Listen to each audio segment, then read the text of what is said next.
So hello, I'm Lindsey Kollmer. I am interning at UConn Extension and Connecticut Sea Grant this summer, working on aquatic invasive plants in the Connecticut River estuary, particularly water chestnut and hydrilla. And I'm here with Jim Straub from the Massachusetts Department of Conservation and Recreation Lakes and Ponds Program, who is also a member of the Northeast Aquatic Nuisance Species Panel. So thank you so much for coming out today, or being here today, Jim. No problem. What's your background? Tell me a little bit about yourself. I have been in the environmental field now for probably 25, 30 years. I've worked for my starting out career. I worked down in South Florida with South Florida Water Management, dealing with invasive species down there, which hydrilla, some of the water hyacinth, some of the more tropical species, animals also a little bit. I moved up here in 1999 and took over the Lakes and Ponds Program coordinator position for the department. Then it was DEM, but now it's Department of Conservation and Recreation, where our main focus is the state parks throughout the state of Massachusetts. What we noticed in the first couple of years that I was here was invasive species were a big issue. So we focused primarily on developing an invasive species management plan through the federal task force to help manage and protect the state lakes. I've been doing that off and on, 50-50. 50% of it is water testing for the state swim beaches, but the other half is invasive species, aquatic invasive species for the state of Mass. Does your state have water chestnut and hydrilla? Yes, as you know, you're just starting out on this, I think. Water chestnut has been in the state of Mass in New England since and I think it was 96 or 98. A Harvard professor brought water chestnut over from Southeast Asia because he thought it was pretty, put it in a pond in Cambridge, Massachusetts, and there we go, we have an introduction. We have many lakes and ponds throughout, and rivers throughout the state of Massachusetts that have water chestnut. We do have some active management programs going on. Hydrilla, on the other hand, we have 7 ponds with hydrilla and 1 river system, which you guys are aware of the river system. Right now, Massachusetts has the northernmost population of hydrilla in the Connecticut River, which is just across the border in Agawam. So, but water chestnut is throughout Massachusetts, yes. Water chestnut sounds like your main focus. It depends. There are 2 different focuses. Water chestnut, we have 2 focuses in the state in which we use many other states also. There's the protection lakes, and then there's the management lakes. Protection is new invasives, so we want to try to eradicate those so they don't get out. Whereas like water chestnut, it's been here, it's here for a while. We're never going to eradicate it, but we can manage it pretty closely. So the areas that it does invade, we manage heavily. The areas that it has been for a while, there's only so much you can do with such limited funds, and you're going to hear that. If you interview anyone else, you're going to hear that's the limited funds thing is a killer. But hydrilla, we actively manage more aggressively because it isn't established here. When I worked in Florida, that was a $70 million a year management for hydrilla. They just, they knew they were it's cutting the grass. They knew they were going to have it. They're never going to eradicate it. So here we're hoping that we can eradicate it or keep it down at such a level that it will not spread further. And that's the 2 different goals. So you mentioned something about active management of both of the plants. So what are you doing with each of them, and are they successful so far? You mean the management of the plants itself. Water chestnut, we harvest and we use chemical herbicides before it produces seeds. As you know, water chestnut is a annual plant. It produces seeds, drops them, and then next year those seeds resprout. The best and easiest way to manage water chestnut is to harvest it before it drops the seeds. And then we've had very successful programs where if you harvest for 3 to 5 to maybe 7 years, you can almost eradicate the plant population. And then you go out every year and you just hand pull a few plants. It's been very successful in lakes. It's very difficult to do in a river system unless you start at the top of the river and work your way down according to flow. In a lake system, we harvest and use a little bit of chemicals.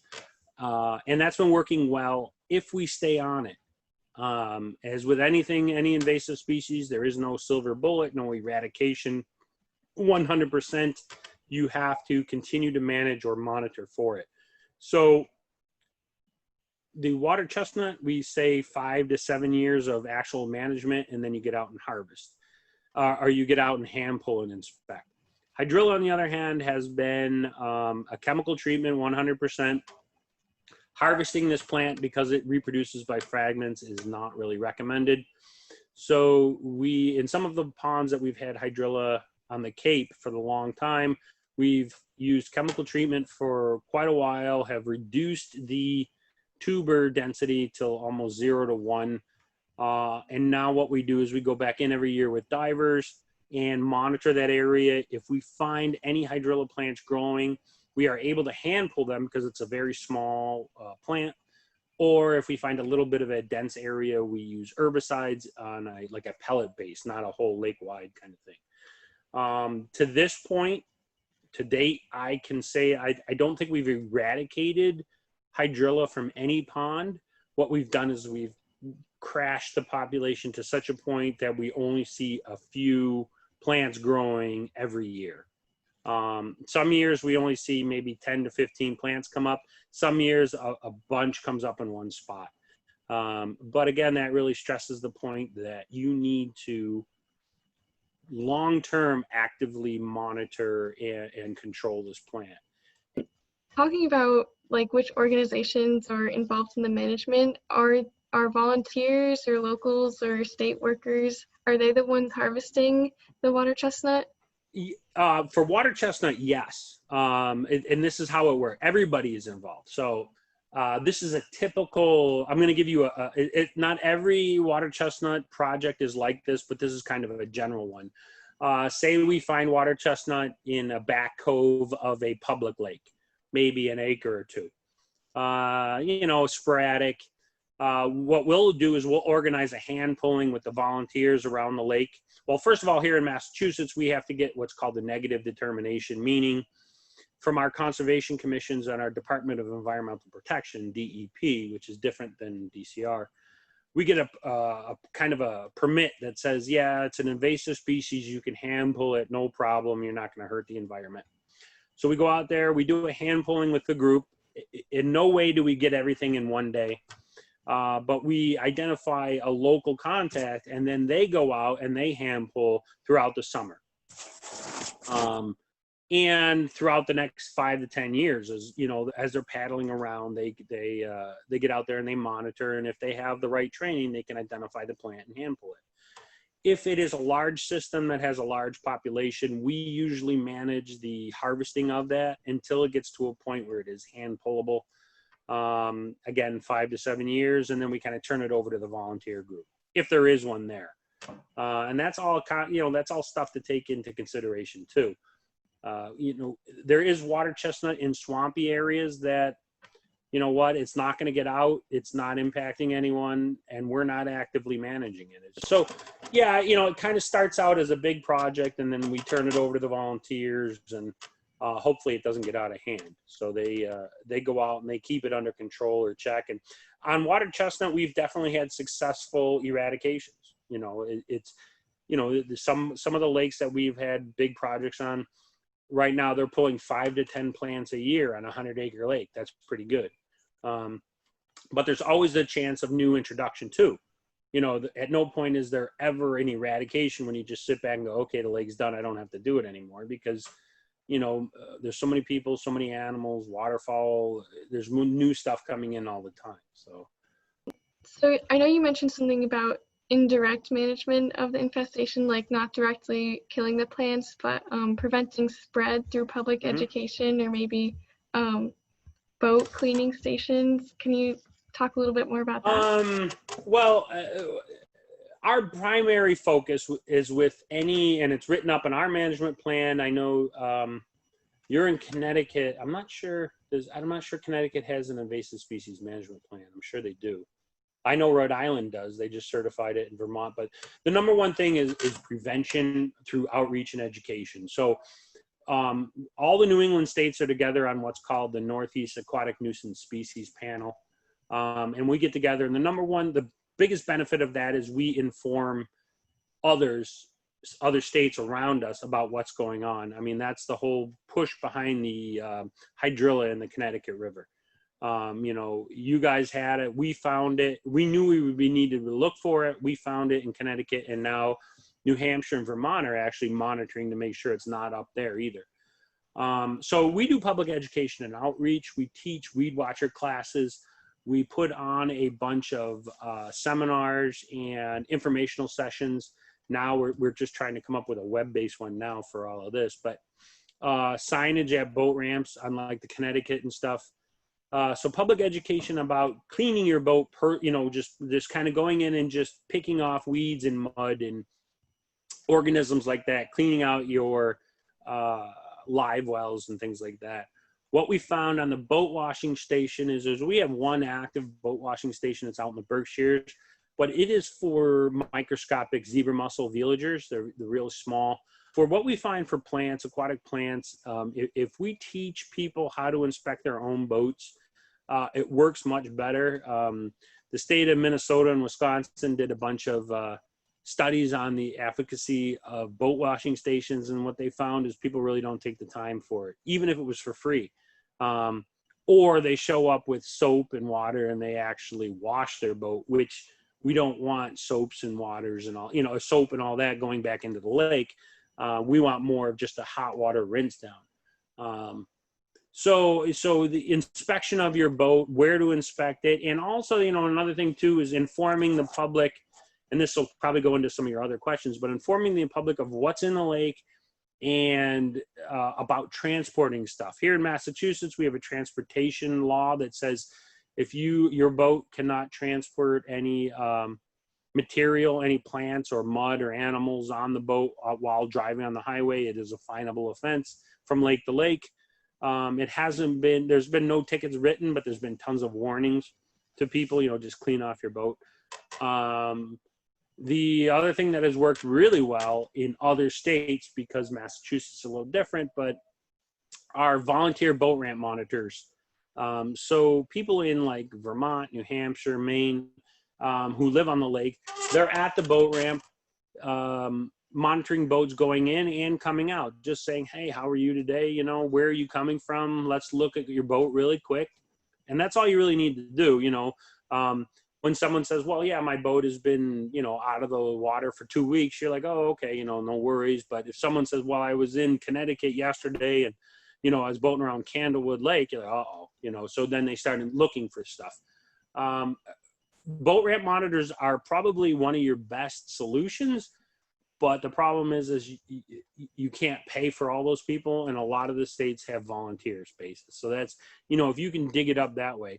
The public education and outreach is the biggest focus. I mean, and if you look around and you start looking, New England has a very common message, and that's one of the things through the federal invasive species task force is, instead of each state saying something different, if you go out to Idaho right now, you will see a lot of the common invasive species messages, signage, what we're looking for.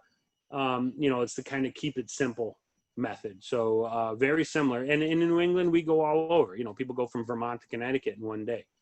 So there's a big potential there. And educating the boater and the people is what we do. Because prevention is a lot cheaper than management. And, you'll see that when you start doing research on some of these management projects. Do you know how much of the department or state budget goes towards invasive species management? That's a huge question. You mean the Department of Conservation and Recreation's budget, Lakes and Ponds budget? And that's all I can speak for. I'm going to say at least half of our budget goes to invasive species on any given year. And of that, I think it goes maybe 70-30 into eradication of new infestations. Again, so our priority is new organisms or new plants in areas that have not had it in the past. Some of our lakes have had Eurasian water milfoil or water chestnut for 50, 80 years. There's not a lot we can do there. We'll help them out a little bit, but some of the lakes in the Berkshires we have noticed have started getting water chestnut. We'll actually hire a company to go out there and inspect and hand pull that, do the rounds, kind of. So we're on the prevention side of things. We try to, and we also have about 5 or 10 lakes in the state that are what we call protection lakes. They have no invasives in them. They're our lakes. They're heavily recreated on, and we hire boat ramp monitors for the ramps. So any boats coming in or going out have to be inspected. It is through our state park system. If anything's found on their boat, they have to go and get it cleaned off or washed or hand pulled and inspected. For water chestnut and hydrilla, what are some specific threats that these plants pose in Massachusetts? Same thing as everywhere. It's loss of habitat, loss of native species. They proliferate so quickly, and they shade out everything else. It's just loss of habitat. Now, in reality, it is a recreational thing. People, once they get in there, they cannot recreate. Water chestnut or hydrilla. If you've been out on any of the coves in the Connecticut River, you see the hydrilla get so thick that you cannot boat or anything. And that's a recreational thing. And we use that as a hook. Yes, we are a Department of Conservation and Recreation. So people want to recreate, but, the side note is that it does definitely destroy the environment. And we rely on volunteers. So people have a lot of other things going on. We just have them monitor their lake, their little immediate lake and their watershed. And it's just, just keeping their own lake open for recreating and the environmental protection is what they want. And if, it's like a jigsaw puzzle. If you keep a bunch of little ones together, they all come together at the end. So thank you so much for No problem. Speaking with me today. There's so much good information that you shared, and I can't wait to share it with Connecticut and hopefully make our management even better than it already is. It is, that has been one of the areas that, and if you, throughout your studies, you find anybody who wants to get on the panel, the New England Aquatic Nuisance Species Panel, go ahead and just kind of Google that and have someone, contact us. We're always looking for members from Connecticut. Just even at the public level, you don't have to be a state official or anything like that. Just someone to help us get information out. You'd be amazed at how hard it is for us to contact other state agencies. And if we had someone in the state that would help us, get that information out, it would be great. Awesome. We'll do for sure. I'll keep that in mind.